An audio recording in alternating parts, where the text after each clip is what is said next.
He has been at the very center of the political turmoil of the past years, and he's helped shape a significant number of key decisions during that time. From 2021 to 2025, he was the Vice Chancellor of Germany and the Federal Minister for Economic Affairs and Climate Action.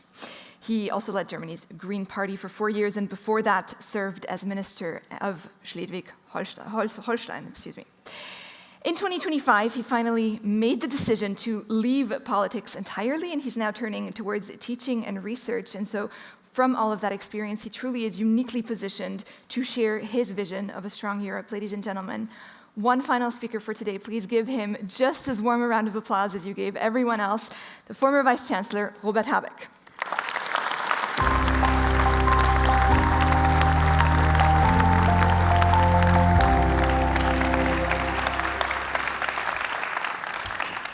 Thank you so much for being with us today. We are glad that you made it through traffic. Let me ask you, after retiring, so to speak, from politics. Well, it does not feel exactly like retiring, but just doing something else. Exactly. So after stepping back from politics and sort of watching from the sidelines, have you regretted leaving politics at all? No, then I would not have left politics. I regretted it a little bit. It wasn't completely voluntarily.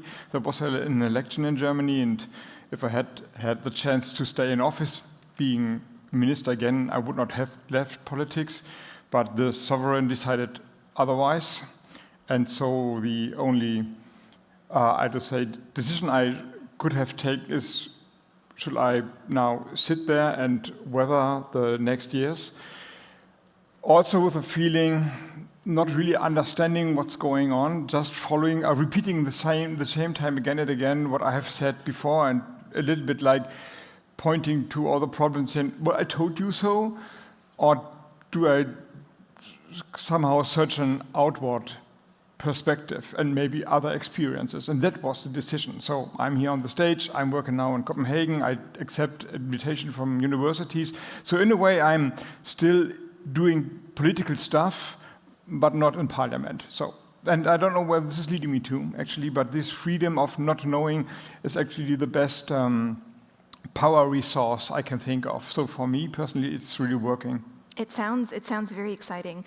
Before we listen to your speech, I want to share with you a thought that's come up on this stage so many times today, which is this idea of unity.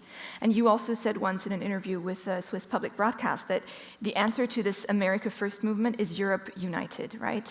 And it's come up as one of the takeaways in almost every session, that we are stronger united, we must stand together.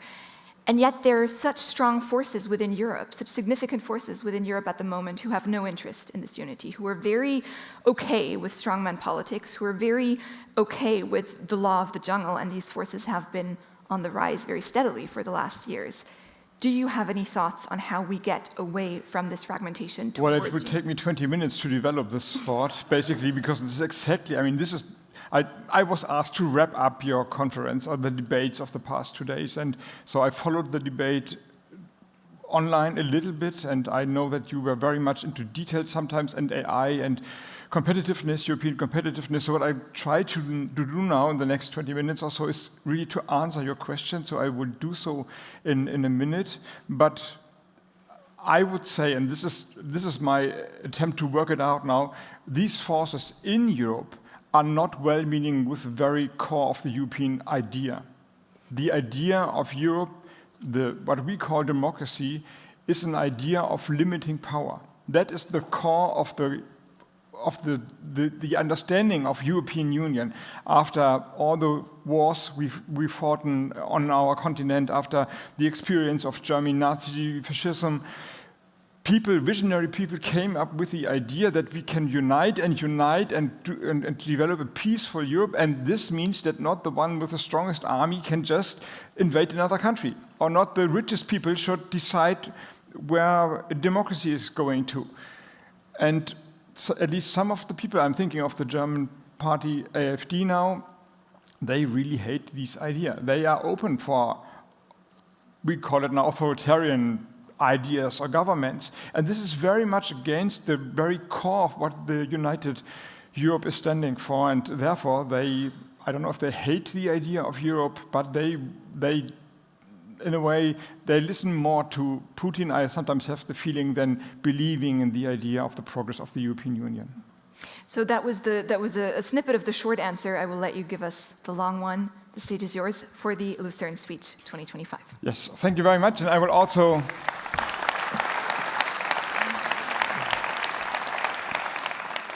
come back to the question of why the Swiss is, while everything is, while you're restraining this wonderful idea of the European Union. But just to make you clear from which perspective I'm speaking of, you just heard that I left party politics or paused with party politics for a while right now and travel a lot. So I'm based in Copenhagen now. This is not like completely outside, but it's not Berlin, of course, and even there the perspective is somewhat different as all the Nordic countries are looking northwards to Greenland, to the Arctic, and of course the Scandinavians very close together. They have this long border, Finland has this long border with Russia, so there's another approach to politics, there's another sense of urgency even in this big small town of Copenhagen. But I also have the possibility to accept other invitations like from the US, and I will go to Israel in January, and therefore I'm looking a little bit from outside on what's going on in Germany, basically, and in the European Union. So this is my perspective, and it is an interesting perspective because from outside, a lot of the problems and debates we tend to overweight are not so important. When you look from outside on the European Union and Germany, either the world thinks, well, this is an opportunity, Europe is weak, this is our chance now to gain ground against Europe, against the very idea of the European Union, or they are hoping that Europe will recover. And what I try to do now in the next, now only 50 minutes remaining, is give you an idea what is the really important question. What should this debate in Europe or the approach from politicians be really about? And I have to admit that maybe if I would have stayed in office and would speak to you as a minister for whatever, a German minister for some specific item, I would not have said the same things I'm going to say now. Because in practice, of course, you always look to the concrete problems that are there. There's a council and there is an act or a directive to be decided on, and I don't know, the Spaniards and the French are not really united, and then you have to solve these problems.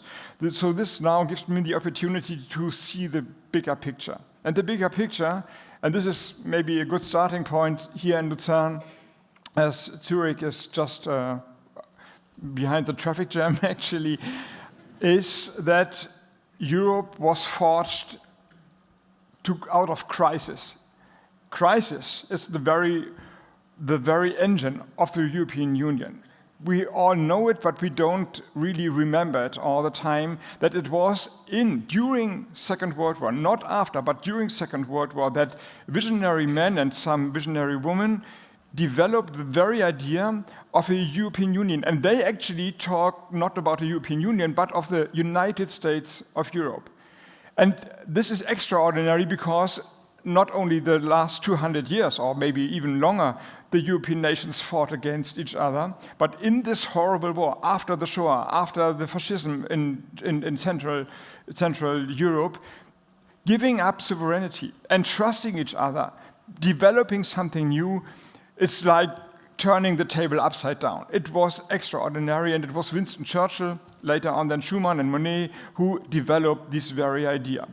And they believed in it in a way and explained them this idea with some political strength, with all their political weight to their people.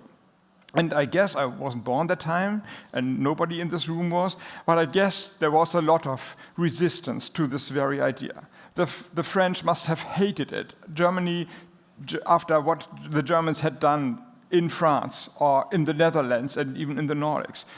So there was not a given unity. And maybe if we are talking about what's going on and what we should do, we as, I wouldn't say only as politicians, but as leaders, the people who have access to the public, who are running a company, who are writing in journals, maybe we should remember that nothing is easy. And if we want to wait until everything is just coming out of itself, then we wait forever. Remember how it all started. Now, this extraordinary idea of creating peace and the United States of Europe, as Churchill said in his Zurich speech, developed fantastically. And then the biggest success was maybe the year 1989 and 1990, when the collapse of the Soviet Union gave Europe the chance that the real center of Europe, we call it always the East European countries, but historically this is the center of Europe, and they could also enter the European Union, and so they did. And it seems like that very idea of limiting power, as I just explained in the first question, the very idea of developing a democracy that tends to rules was successful not only in Europe but all over the world. After 1990, the number of countries who are measured as liberal democracies increased. It seems like the European idea, the very vision of the European Union, was now a global promise, and the world would move in that direction. And Europe was the big winner of the globalization. Open markets, developing some rules for trade, the WTO was invented. This very much helped the European economy, especially the German economy, as we had both advantages in Germany. We produced for the world, and we used the low-income countries, Poland, Hungary, and so on, for our production. So there was a huge economic advantage. And out of the history of the European Union, as our countries, the European countries, fought against each other, so the very idea of the European Union is uniting Europe. And because of the success of the beginning of the past 3 decades, there's a kind of inward tendency in Europe. We always look inward. We think we have to solve our own problems, and then the world will follow us. And somehow, and I guess you have discussed it, and if not, I just do it very, very briefly.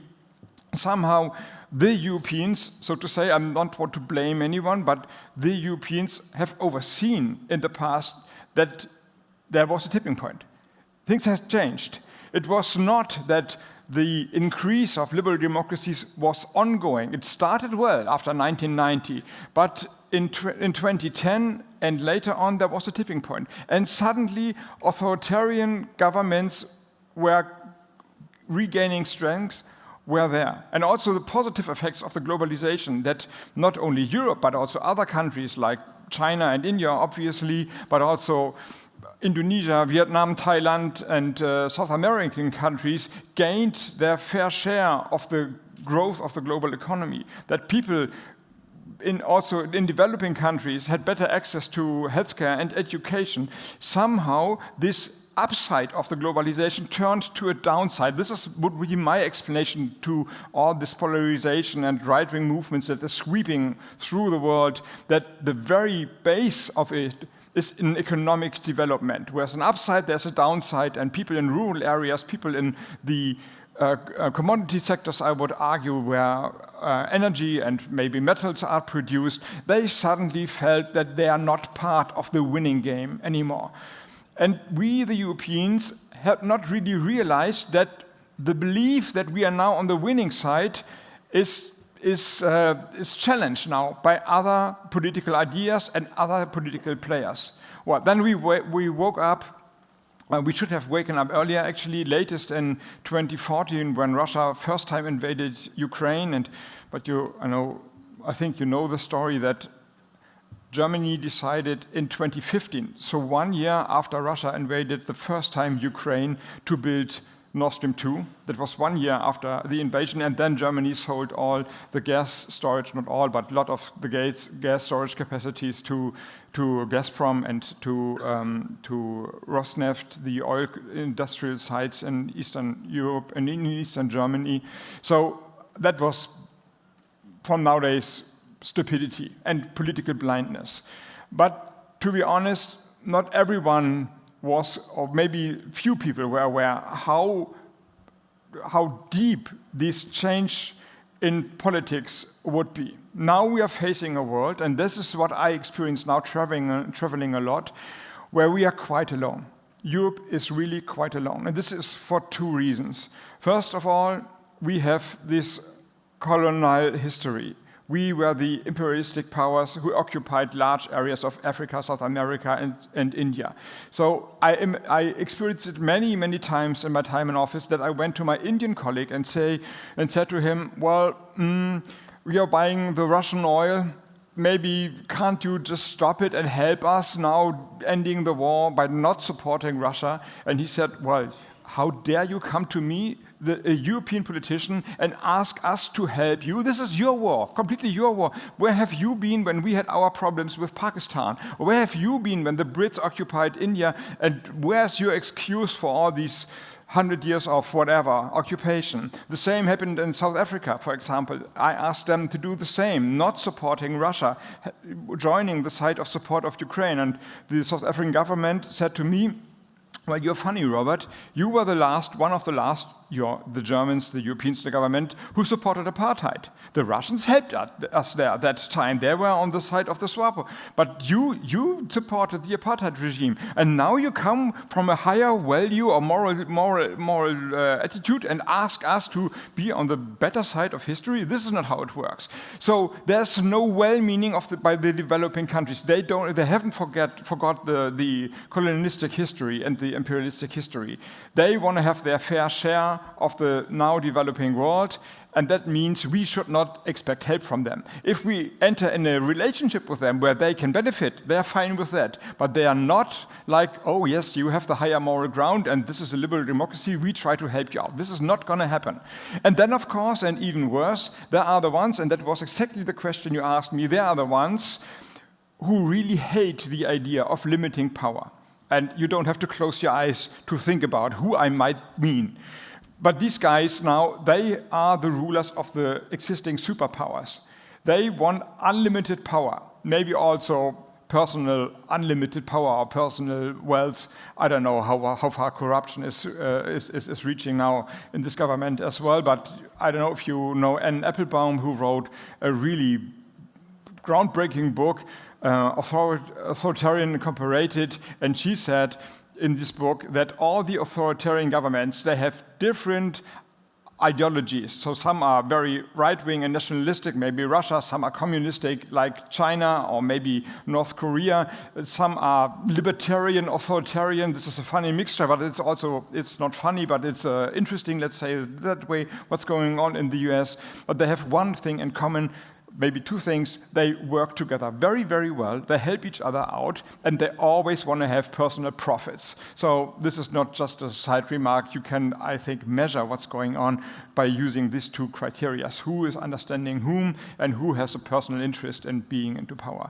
But these guys, of course, they not only not supporting Europe, they hate the very idea that the European Union is standing for. And therefore, and I think this is the very topic of this conference, therefore we have to do better. We have to help ourselves, the Europeans, in all the areas we could think about. First of all, competitiveness. I mean, the genius idea of the European Union was starting with economies. And they created the Montan Union, and it was Steel and Coal in the beginning who created a common understanding. We have to go back to this idea, and I say this as a former Minister for Economic Affairs, we need competitiveness. We need to develop the new generation of things, otherwise we are lost, and even the trust of the people that the European Union, that Europe as an economic zone can be successful will be lost.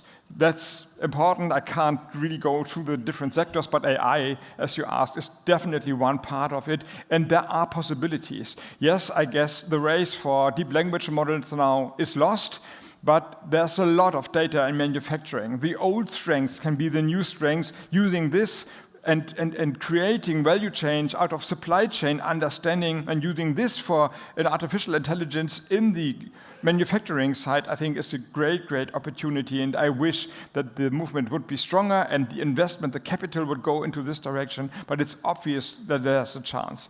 Secondly, fulfilling the single market, including, I just mentioned capital, we are sitting on too much money, the capital is not working. I just attended a conference about the grid infrastructure in Germany. Now TenneT, the Dutch grid operator, has new investors. They're coming from Singapore, they're coming from Norway, they're coming from Canada, not from Germany. And this is telling a story. The Germans are holding the money back and the Europeans are holding their money back. We need to develop the capital market union, the banking union, and need the capital work for the common success. Then defense, of course.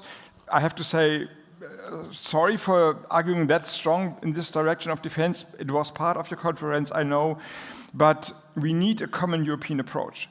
And I can't see that this is really happening. What I see is that all the governments, without making a decision that this is the way forward, are just exactly doing the same as before, only with more money. And this is not enough. We have to create a common understanding for a European defense approach. And interestingly, I read a study that especially the young people, so the ones we're talking about when military service is now demanded again, they really believe that this European approach in defense is a good thing.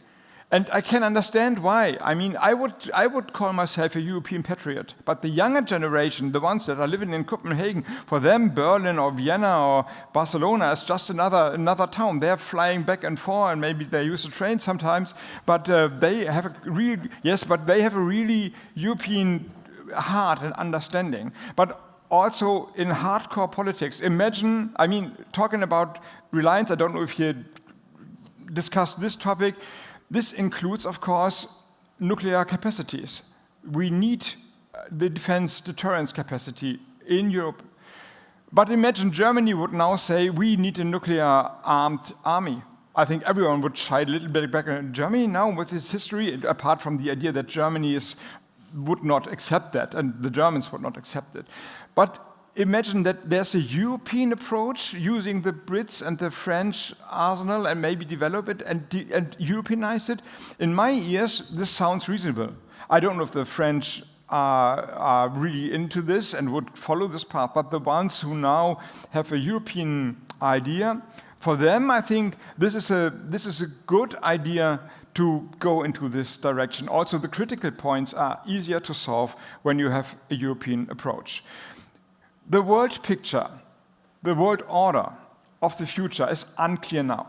But I think the most important thing that we have to understand from all my talks, all my traveling, is that the old world is gone. And the old world is not, as I learned when I talked about the old world, the Cold War world, the West and the East. The old world is the globalized world where common understanding, free markets, the United Nations and the climate conference and the COP decided about how we as one would develop. We're entering a new phase, and it's completely unclear how this new phase would look like. But it might look like that there are different power zones, different interest spheres. And we have to find out how these interferes are intertwined, a little bit like the Bismarck world 150 years ago, where you had the Central European powers, and the alliances always shifted when it went well, actually. And if this world would develop, it is quite clear that China is a superpower, that the US is a superpower, that Russia, not economically, but due to its military capacities, is a superpower. I guess there will be more like India coming up, and the $100,000 question is Europe part of the game? And because we have this inward look to our history and because things went so well in the past, this is not decided. We can't say yes. We should not be naive. And nobody wants us to play a powerful role in the world. But this is the question, are we, the European Union, a regulator, which we are fantastic at, or are we an actor in the future? And how do we get there? And I really have to admit, this is a point I would not have said when I would still be in office. But now I have to say we need more visionary thinking. The old idea of giving the European population an idea of how this could be finalized, of how this could end, I think is definitely needed.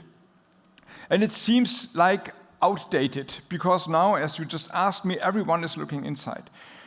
But maybe this conference, and maybe this very room, Lucerne and its close neighborhood to Zurich, where Churchill gave his speech, is a good idea to question these timidly, maybe depressed thinking. And not only seeing the small carrot, but looking forward and developing a vision. Now, when the European Union started, and we could use this as a blueprint, it was not the European Union. It was basically France and Germany who created a common understanding. This means that it's, of course, important that some nations start moving. If we are waiting until the European Union, the European Commission is solving our problems, then we're waiting forever. But what about, let's say, Denmark and Sweden, the two countries, make a decision entering the Eurozone? That would be an immense strong sign. And there's no argument against it except for we don't have the krona anymore. What about Norway and Iceland? And maybe the Brits someday making a decision entering the European Union again. What about the countries who are willing to design, let's say, a drone wall or the artificial intelligence systems we need for resilience and security, working together, inviting the other, but not doing the national thing only alone? And what about the Swiss questioning its decision not being part of the European Union? I guess there are some people from Swiss here in this audience, but as I think I'm the last speaker and nobody can contradict me, cherry picking is not an option. You can't say we want to have the benefits of the European Union, but we don't want to contribute. Not in the end. And if I can be so blunt, I always had a debate about the ammunition that is stored in Switzerland for the Gepard tanks in Ukraine. I think it was 60,000 shots or something like this. And the argument from your government was always, when I asked them to help Ukraine out in the beginning of the war, no, we have the tradition of neutrality. No, neutrality. And I think this is, sorry to say, naive in a world where no neutrality is given. Neutrality is given. You have to make a decision on which side you are on. And now, as the very idea of the European Union, the limiting power, peace, and common understanding, compromise, as the real engine of politics, is under such a pressure, saying, well, we don't want to pick a side, I think is not wise. Wrapping this all up, I think we need, first of all, a common understanding what's going on in the world. And this can't be more serious. The others, if I may say so, they want to rip Europe apart. Really. They don't want that Europe will thrive and actually not survive. We have if we want to stick to the lessons learned in our history, and it was a bloody history in Europe, we need to do better. And I have to correct myself, not only looking into the small things that should be better regulated and cutting red tape and getting rid of bureaucracy, but maybe it's time to see the horizon again and give people something they want to work for and want to believe for. And as I said, maybe the people are more ready than we, the politicians, are. I read just a second in another study that 75% of the European population think of themselves as Europeans. They always think as themselves as well as being a German or a Swiss or a French, but Europe is always there. So we could use maybe these inner feelings of the people and do better and move forward. Remember that Europe was forged in crisis, and a crisis we have, multiple crises we have. Maybe this is the best time to remember ourselves what the generations before us had done, had decided, and had brought to life. And if they would have said, oh, that's a crisis, we just would sit it out, nothing would have happened. Maybe now this is a time for a broader approach, a broader European action, and maybe Lucerne is a wonderful place to speak out loudly that the time for Europe to awake again, to rise up, had now come. Thank you very much.